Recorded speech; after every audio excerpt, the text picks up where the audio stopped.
আওয়ামী লীগকে নিষিদ্ধকরণ সহ ৩ দফা দাবিতে রাজধানীর শাহবাগে সড়ক অবরোধ করেন জুলাই আন্দোলনে আহত যোদ্ধারা। রোববার সকাল থেকে এই সড়ক অবরোধ কর্মসূচি পালন করছেন তারা। এ সময় তারা বলেন, শুধু কার্যক্রম নয়, আওয়ামী লীগকে পুরোপুরি নিষিদ্ধ করতে হবে। তারা আরও বলেন, সরকার আশ্বাস দিলেও জুলাই আহতদের উন্নত চিকিৎসায় কোনো কার্যকর পদক্ষেপ নেয়নি। এরপর অবিলম্বে জুলাই সনদপত্রের ঘোষণা দেওয়ার দাবি জানান তারা। রোববার বুদ্ধ পূর্ণিমার সরকারি ছুটি থাকায় অবরোধ কর্মসূচির জন্য আশেপাশে যানজট দেখা না গেলেও অ্যাম্বুলেন্সের মতো জরুরি সেবাদানকারী যান চলাচলে কোনো বাধা দিচ্ছেন না আন্দোলনকারীরা। প্রধান উপদেষ্টা বরাবর প্রধান উপদেষ্টার কাছে একটাই চাওয়া, আমাদের আওয়ামী লীগ লাগবে না, আওয়ামী লীগ বয়কট, আওয়ামী লীগ বয়কট চাই। আর দ্বিতীয়ত আমাদের চিকিৎসা, আমাদের সুচিকিৎসা, আমাদের চিকিৎসা হচ্ছে না। আমার আহত ভাইরা যে পর্যন্ত নিহত ভাইরা তালিকা পূর্ণাঙ্গ প্রকাশ না পাবে, যতক্ষণ পর্যন্ত প্রত্যেকটা ভাই বোনেরা আর্থিক সহযোগিতা না পাবে, ততক্ষণ পর্যন্ত আমি দৃষ্টি হারানো নাজমুল একটা সহযোগিতা এই রাষ্ট্রের কাছ থেকে নিতে চাই না। আমি চাই প্রত্যেকটা মানুষকে সার্বিক সহযোগিতা করা হোক, পুনর্বাসন করা হোক, চিকিৎসা নিশ্চিত করা হোক, আমাদের গাজী হিসেবে স্বীকৃতি দেওয়া হোক। দর্শক, এ বিষয়ে আমরা আরো জানতে চাই এবং আমরা এর জন্য যাচ্ছি শাহবাগে। সেখানে আছেন আমাদের সহকর্মী মোহাম্মদ আলাউদ্দিন। আমরা সরাসরি যুক্ত হব তার সঙ্গে। আলাউদ্দিন, আন্দোলনকারীদের দাবি দেওয়া সম্পর্কে বিস্তারিত কি জানতে পেরেছেন, আমাদেরকে বিস্তারিত জানাবেন।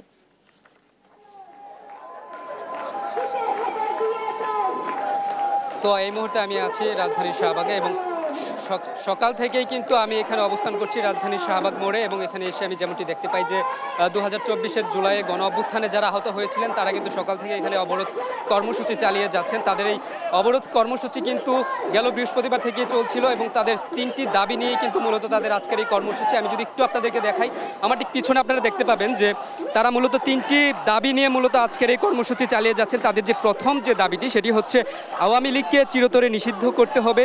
তারপরে তাদের যে দ্বিতীয় দাবিটি সেটি হচ্ছে তাদের জুলাইয়ে যে আহত হয়েছেন তাদেরকে সঠিক চিকিৎসা সুচিকিৎসার ব্যবস্থা করতে হবে। সে সঙ্গে তাদেরকে উন্নত চিকিৎসার জন্য যদি প্রয়োজনে বিদেশ নেওয়া লাগে সেটিও যেন সরকার করে, সে ব্যাপারে তারা দৃষ্টি আকর্ষণ করছিলেন। তাদের সর্বশেষ যে দাবিটি রয়েছে সেটি হচ্ছে জুলাইয়ের ঘোষণাপত্র তাদেরকে প্রকাশ করতে হবে, অবিলম্বে সেটি প্রকাশের দাবি জানান তারা। আমরা সকাল থেকেই দেখছিলাম তারা এখানে আশপাশের সড়কগুলো অবরোধ করে তারা কিন্তু মূলত তাদের দাবিগুলোর জন্য তারা আজকে কর্মসূচি চালিয়ে যাচ্ছেন। তবে আজকে ছুটির দিন হওয়ায়, সরকারি ছুটির দিন হওয়ায় কিন্তু আমরা আশপাশের সড়কে খুব একটা যানজটের দেখা পাইনি। একটু আগে আমি এখানকার রমনা জোনের যে এসি ছিলেন, এসি আমজাদ, ওনার সাথে আমি কথা বলে যেমনটি জানতে পারি যে তাদের ডিসি আসবেন একটু পরে। এখানে ডিসি আসলে তারা হয়তো বা তাদের এই যে ব্যারিকেডগুলো আছে সেই ব্যারিকেডগুলো তারা তুলে নিয়ে যান চলাচল স্বাভাবিক করার যে প্রয়াস সেটি তারা কার্যক্রম চালাবেন বলে তারা তেমনটি জানাচ্ছিলেন। সেই সঙ্গে তারা এমনটিও জানাচ্ছিলেন যে ডিসি এসে কিন্তু এখানে যারা আন্দোলনকারী রয়েছে তাদের সাথে এসে কথা বলে সমঝোতার চেষ্টা করবেন। যদি সমঝোতা না হয় তাহলে তারা তাদের ব্যারিকেডগুলো তুলে নিয়ে যাবেন, কারণ ব্যারিকেডগুলো মূলত হচ্ছে পুলিশের, সেই জন্যই তারা মূলত এমনটি বলছিলেন। আমরা এখানে আহতদের সাথে আরও কথা বলে তারা যেমনটি জানাচ্ছিলেন যে এখানে কিন্তু মূলত তারা কোনো রাজনৈতিক ব্যানারে নয়, মূলত তারা যে কোনো রাজনৈতিক ব্যানারের বাইরে এসে তারা জুলাই হতাহত হিসেবে কিংবা বাংলাদেশের সম্পদ হিসেবে তারা নিজেদেরকে দাবি করছিলেন। সেই সঙ্গে তারা বলছিলেন যেমনটি যে তারা দেশের জন্য স্বৈরাচার সরকারকে তারা হটিয়েছিলেন, দেশ থেকে বিতাড়িত করেছিলেন এবং তারা দেশের জন্যই মূলত জীবন দিতেও প্রস্তুত। সেই সঙ্গে আমি যদি বলি আপনাদেরকে, তারা আরও যেমনটি জানাচ্ছিলেন যে এই যে তাদের যে হতাহত হওয়ার যে বিষয়টি, এটি মূলত দেশকে কেন্দ্র করে এবং দেশের জন্য তারা হয়েছেন, কোনো রাজনৈতিক অঙ্গ সংগঠনের জন্য নয়। এজন্য তারা মূলত তাদের এই দাবিগুলোকে তারা চাচ্ছেন এবং তাদের যে জীবনের নিরাপত্তা, সেই নিরাপত্তাও কিন্তু এখানে দাবি করছেন, কারণ তারা জানেন যে আওয়ামী লীগকে যদি চিরতরে নিষিদ্ধ না করা হয়ে থাকে তাহলে তাদের যে জীবনের যে দাবি বা তাদের জীবনের যে নিরাপত্তা, সেই নিরাপত্তা কিন্তু থাকছে না। তো এই ছিল আমার কাছে রাজধানীর শাহবাগ মোড় থেকে জুলাই হতাহতদের আন্দোলনের সর্বশেষ।